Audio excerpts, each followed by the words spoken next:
Hello friends, എല്ലാവർക്കും നമസ്കാരം. അപ്പോൾ മഴധൂരം മുമ്പയുടെ നാളത്തെ ഒരു അടിപൊളി പ്രമോ വിശേഷത്തിലേക്ക് എല്ലാവർക്കും സ്വാഗതം.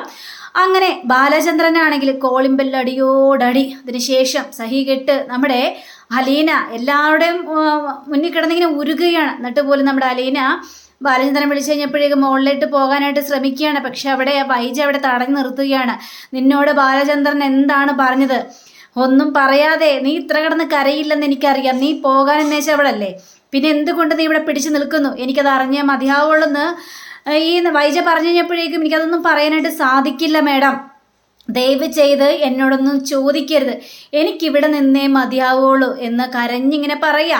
കരഞ്ഞ് പറഞ്ഞു കഴിഞ്ഞപ്പോഴേക്കും ബാലചന്ദ്രൻ അവിടെ നിന്ന് ബാൽക്കണിയിൽ നിന്നിങ്ങനെ ചോദിക്കണം, അലീന എത്ര നേരം എന്നെ ഞാൻ വിളിക്കുന്നു, എനിക്കിങ്ങോട്ട് വരാനായില്ലേ എന്ന് ചോദിച്ചു കഴിഞ്ഞപ്പോഴേക്കും പിന്നെ വൈജയുടെ വാക്കുകൾ പോലും അലീന കേൾക്കാനായിട്ട് തയ്യാറായില്ല. അലീന നേരെ മുകളിലേക്ക് കയറി ചെല്ലുകയാണ്. വൈജയ്ക്ക് ഒന്നും പറയാൻ പറ്റാത്ത, ഒന്നും ചെയ്യാൻ പറ്റാത്തൊരവസ്ഥയായി പോയി. കാരണം ഇനിയും ഇവിടെ പിടിച്ചു നിർത്തി കഴിഞ്ഞിട്ടുണ്ടെങ്കിൽ തനിക്കിവിടെ ഒരു സ്ഥാനം ഉണ്ടാവില്ലെന്ന് വൈജയ്ക്ക് ശരിക്കും മനസ്സിലായി. അങ്ങനെ അലീന നേരെ റൂമിലേക്ക് ചെല്ലുകയാണ്. അപ്പോൾ എന്തിനാ സാർ എന്തിനാ ഇങ്ങനെ സങ്കടപ്പെടുത്തുന്നതെന്ന് ചോദിച്ചപ്പോഴേക്കും ഞാനാണോ സങ്കടപ്പെടുന്നത്? നിനക്ക് ഇവിടെ നിൽക്കേണ്ട ഉത്തരവാദിത്വം ഇല്ലേ? നിനക്ക് പല കാര്യങ്ങളും നിന്റെ മനസ്സിൽ കിടക്കുകയല്ലേ? ഞാൻ പല കാര്യങ്ങളും തെളിയിച്ചും തന്നു. എന്നിട്ട് അലീന എന്തുകൊണ്ട് ഞാൻ വിളിക്കുമ്പോൾ ഇങ്ങനെ വരാതിരിക്കുന്നു? നീ ഇവിടെ ആരെയും പേടിക്കേണ്ട ആവശ്യമില്ല. നീ നിൽക്കുന്നത് എൻ്റെ വീട്ടിലാണ്.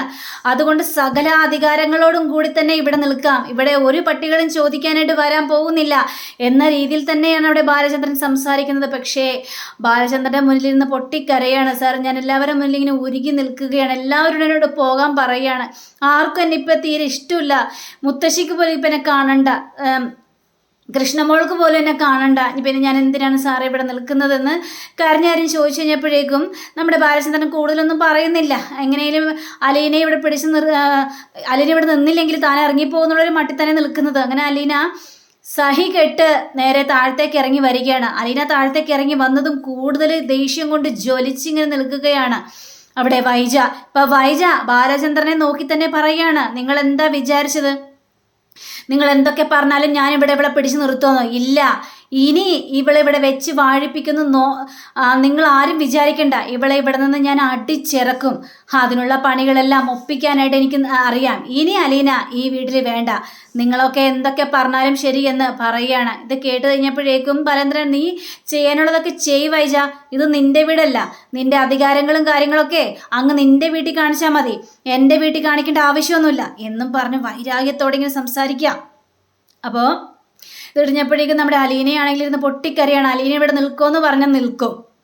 എൻ്റെ വീട്ടിൽ ആരെ നിർത്തണം, ആരോട് പോകണമെന്ന് പറയണമെന്നൊക്കെ അധികാരമൊക്കെ എനിക്കാ ഉള്ളത്, അല്ലാതെ നിനക്കല്ല. ഓഹോ, എനിക്ക് ഈ വീട്ടിൽ എന്ത് അവകാശം ഉണ്ടെന്ന് ഞാൻ കാണിച്ചു തരാം. ഞാനേ നിങ്ങളുടെ ഭാര്യയാണ്.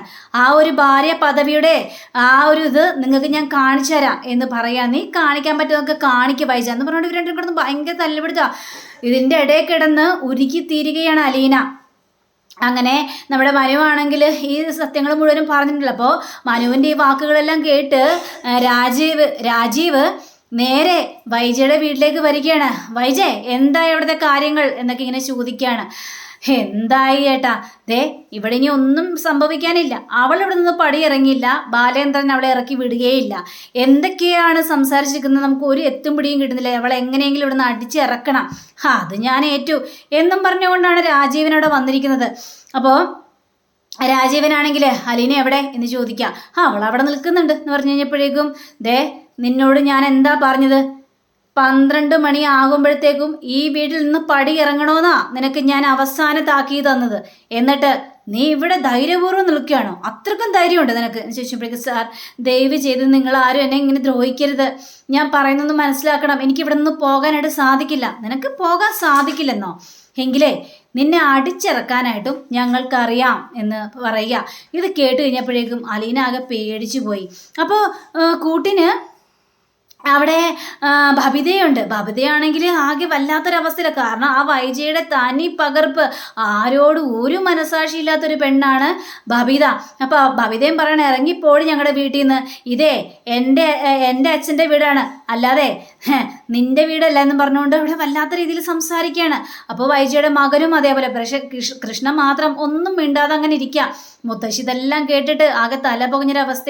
അലീന പോണെങ്കിൽ പോട്ടെ എന്നൊക്കെയാണ് മുത്തശ്ശിയും വിചാരിക്കുന്നത്. അങ്ങനെ അലീനയെ വലിച്ചഴയ്ക്കുകയാണ്. അപ്പോഴേക്കും അലീന കിടന്ന് ഒച്ചപ്പാടുണ്ടാക്കുക. ആ സമയത്ത് ബബിത അലീനയുടെ വായ കയറി ഇങ്ങനെ പൊത്തി പിടിക്കണം. മിണ്ടല്ലടി, അച്ഛൻ കേട്ട് കഴിഞ്ഞാൽ നിന്നെ വിടില്ലെന്ന് നിനക്ക് നന്നായിട്ട് തന്നെ അറിയാം, അതുകൊണ്ട് എൻ്റെ അച്ഛൻ കേൾക്കാൻ നിൽക്കണ്ട എന്ന് പറഞ്ഞുകൊണ്ട് അലീനയെ എല്ലാവരും കൂടി വലിച്ചഴച്ച് നേരെ ഗേറ്റിന് പുറത്തേക്കാക്കുകയാണ്. മേഡം ഇങ്ങനെയൊന്നും ചെയ്യരുത് മേഡം എന്ന് വൈജയുടെ കാല് പിടിച്ച് പറയാണ്.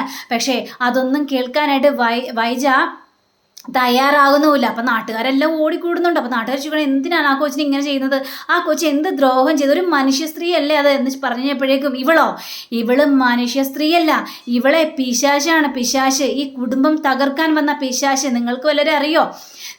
എൻ്റെ കുടുംബത്ത് കയറി കുടുംബം കലക്കാൻ വേണ്ടി നിൽക്കുകയാണ് ഇവള്. ഇപ്പം എൻ്റെ ഭർത്താവ് പോലും എന്നോട് മിണ്ടുന്നില്ല, ഇവള് ഓതിക്കൊടുത്ത ഓരോ കാര്യങ്ങളും കേട്ട് എന്ന് പറഞ്ഞുകൊണ്ട് അലീനയെക്കുറിച്ച് വളരെ മോശമായ സംസാരങ്ങളാണ് അവിടെ വൈജ സംസാരിക്കുന്നത്. ഇതെല്ലാം കേട്ട് കഴിഞ്ഞപ്പോഴേക്കും നമ്മുടെ അലീനയ്ക്ക് സഹിക്കാൻ പറ്റുന്നില്ല. മേഡം ഇങ്ങനെയൊന്നും പറയരുത് മേഡം എന്ന് പറയാ.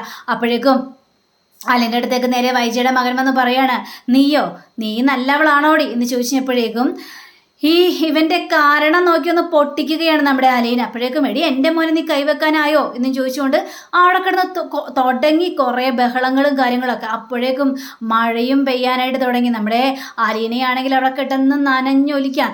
അപ്പോഴേക്കും വൈജ സംസാരിക്കുകയാണ്, ഇനി മേലെ ഇവിടെ നിന്ന് പോകരുത്, ഈ നിമിഷം തന്നെ നീ ഇവിടെ നിന്ന് പൊയ്ക്കോളാം, കേട്ടല്ല പറഞ്ഞത്, ഇനി ഇവിടെ നിന്ന് പോകരുത്, നിന്ന് പോയാൽ ഈ വൈജയുടെ യഥാർത്ഥ മുഖം നീ അറിയും, പിന്നെ രാജീവേട്ടൻ്റെ സ്വഭാവം നിനക്ക് അറിയാലോ എന്ന് പറഞ്ഞുകൊണ്ട് രാജീവ് നല്ല ഇത് തന്നെ കൊടുക്കുകയാണ്. അപ്പോഴേക്കും നമ്മുടെ അലീനയാണെങ്കിൽ വേണ്ട, ആരും ഒന്നും പറയണ്ട, പക്ഷേ ഞാൻ പൊയ്ക്കോളാം, ഞാൻ പോകുന്നത് എൻ്റെ ഇതിനു വേണ്ടി മാത്രമല്ല, നിങ്ങളുടെ സന്തോഷത്തിന് വേണ്ടി കൂടി തന്നെയാണ്.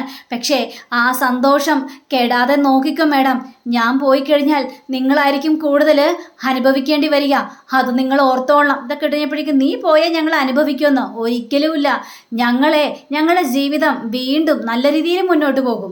നീ വരുന്നതിന് മുമ്പ് എങ്ങനെയായിരുന്നോ അതിനേക്കാളും നല്ല രീതിയിലായിരിക്കും ഇനി മുന്നോട്ട് പോകാനായിട്ട് പോകുന്നത്. നീ പോടി എന്ന് പറഞ്ഞുകൊണ്ട് അലീനയെ പറഞ്ഞയക്കുകയാണ്. അലീനയാണെങ്കിൽ കരഞ്ഞ് ആ മഴയത്ത് കൂടി ഇങ്ങനെ നടക്കുക. അപ്പോൾ അലീന പോയി കഴിഞ്ഞപ്പോഴേക്കും ഇവർക്കാണെങ്കിൽ ഭയങ്കര സന്തോഷം. ഏതായാലും വൈജ അവള് പോയല്ലോ, സമാധാനമായില്ലേ എന്ന് ചോദിക്കുകയാണ്. അപ്പൊ ഇവരെല്ലാരും കൂടി സന്തോഷത്താൽ മറന്ന് വല്ലാത്തൊരവസ്ഥയിൽ നിൽക്കുകയാണ്. ഏതായാലും അവള് പോയല്ലോ, സമാധാനം. ഇനി ബാലേന്ദ്രൻ എന്ത് ചെയ്യാനാ? ഒന്നും ചെയ്യാനായിട്ട് പോകുന്നില്ല. അപ്പം തന്നെ മനു വന്നവന് അവളെന്നോട് കുറേ കാര്യങ്ങളെല്ലാം പറഞ്ഞായിരുന്നു. അവളെ ഞാൻ തന്നെ അടിച്ചിറക്കിക്കോളാം എന്നാണ് മനുവിനോട് പറഞ്ഞത്. അവൾ എവിടെയെങ്കിലും പോയി ജീവിക്കട്ടെ. വൈജ, നിനക്ക് വേണ്ടി ഇത്രയെങ്കിലും ചെയ്തില്ലെങ്കിൽ പിന്നെ ഞാൻ എന്തിനാണ് എന്നൊക്കെ ഇങ്ങനെ ചോദിക്കുക. അപ്പോഴേക്കും കൃഷ്ണ പറയാണ്, അച്ഛൻ എന്നിങ്ങനെ പറയുക. നോക്കിക്കഴിഞ്ഞപ്പോഴേക്കും എല്ലാവരും ഞെട്ടിപ്പോയി. ഈ ബാലേന്ദ്രനാണെങ്കിൽ പെട്ടിയും കിടക്കി എല്ലാം കൂടെ എടുത്തിട്ട് താഴത്തേക്ക് ഇറങ്ങി വരികയാണ്. കൃഷ്ണയാണെങ്കിൽ ഓടി ചെന്നിട്ട് അച്ഛാ എങ്ങോട്ടാ അച്ഛാ, വിടറേ, എൻ്റെ കയ്യിൽ നിന്ന് വിടാനാ പറഞ്ഞതെന്ന് പറഞ്ഞുകൊണ്ട് കൃഷ്ണയുടെ കൈ പോലും തട്ടിത്തെറിപ്പിക്കുകയാണ് ഈ ബാലചന്ദ്രൻ അവിടെ ചെയ്തത്. എന്നിട്ട് വണ്ടിയിലേക്ക് ആ പെട്ടിയും സാധനങ്ങളും ഒക്കെ എടുത്ത് കയറ്റുകയാണ്. കെട്ടിക്കഴിഞ്ഞപ്പോഴേക്കും വൈജയനിലാകെ ഞെട്ടിപ്പോയി. രാജീവ്, ഇതെന്താണ് ഈ ബാലകൃഷ്ണൻ കാണിക്കുന്നത് എന്നിങ്ങനെ ചോദിക്കുകയാണ്. പക്ഷെ ഇവരൊട്ടും പ്രതീക്ഷിച്ചില്ല. ബാലചന്ദ്രൻ പറഞ്ഞതുപോലെ തന്നെ ചെയ്തു.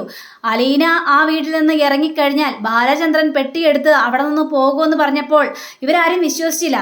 ഇപ്പം അതേപോലെ തന്നെയാണ് ഇവിടെ കാണിച്ചു കൂട്ടുന്നത്. നമ്മുടെ ബാലചന്ദ്രനാണെങ്കിൽ പെട്ടിയെടുത്ത് കാറിലും വെച്ചുകൊണ്ട് അവിടെ നിന്ന് സ്പീഡിൽ ഓടിച്ചിട്ട് വരികയാണ്. പക്ഷേ ഈ രാജീവനാണെങ്കിൽ ആ വണ്ടി അങ്ങോട്ട് നിർത്താൻ ശ്രമിക്കുകയാണ്. രാജീവനാണ് മുമ്പിലെന്ന് പോലും ചിന്തിക്കാതെ ഈ രാജീവനെ പോലും തട്ടിത്തെറിപ്പിച്ചിട്ടാണ് നമ്മുടെ ബാലചന്ദ്രൻ അവിടെ നിന്ന് പോകുന്നത്. രാജീവനാണെങ്കിൽ നേരെ മകൻ്റെ അടുത്തേക്ക് ചെന്നിങ്ങനെ വീഴുകയും ചെയ്യുകയാണ്. അങ്കളെ മാറി നിൽക്കങ്ങളെ എന്നും പറഞ്ഞുകൊണ്ട്.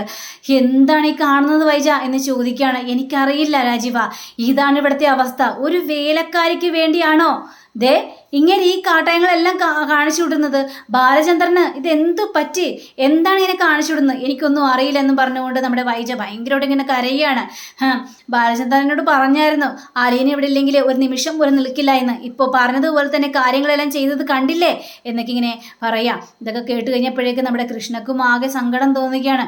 ബബിതയാണെങ്കിൽ എല്ലാവരും കുടുംബത്തോടെ ഒന്നടക്കം കരച്ചിലും ബഹളും ഒക്കെ ആകുകയാണ്. മനുവിന് അപ്പം തന്നെ മനസ്സിലായി അവിടെ അങ്കിള് നിൽക്കില്ല എന്ന്. അപ്പം മനുവും ഈ സത്യങ്ങളെല്ലാം അറിയാണ്. അപ്പോൾ മനു രാജീവിനെ തന്നെയാണ് വല്ലാതെ ഇങ്ങനെ കുറ്റപ്പെടുത്തുന്നത്. ഇനി എന്തായിരിക്കും സംഭവിക്കാനായിട്ട് പോകുന്നത്? ഹലീന തിരിച്ചു വരാതെ ഇനി ബാലചന്ദ്രനും വരില്ല. അപ്പം എന്താണെന്നൊക്കെ അറിയാനായിട്ട് നാളത്തെ എപ്പിസോഡ് എല്ലാവരും കാണണേ. അപ്പം എല്ലാവർക്കും നല്ലൊരു ശുഭരാത്രി ആശംസിച്ചുകൊണ്ട് തന്നെ നമസ്കാരം. Thank you. See by.